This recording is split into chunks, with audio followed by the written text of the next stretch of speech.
আপোনাৰ আমি আপোনাৰ প্ৰচাৰ মাধ্যমৰ যোগেদি গম পাইছোঁ তেখেত বৰ্তমান সুস্থিৰ আছে বুলি গম পাইছোঁ আৰু যোগাযোগটো আমি প্ৰচাৰ মাধ্যমৰ যোগেদি গম পাইছোঁ। হয়,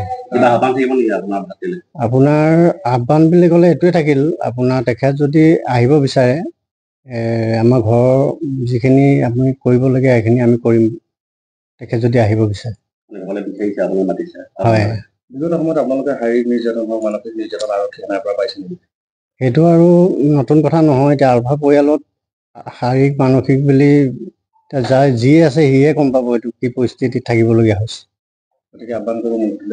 তেখেতে আমি এইটোৱে বিচাৰোঁ যাতে মূল সুঁতিলৈ ঘূৰি আহে, এইটোৱে আমি ঘৰখনৰ পৰা চবেই এইটো বিচাৰে। মই সৰু হয় একেবাৰে। হয়।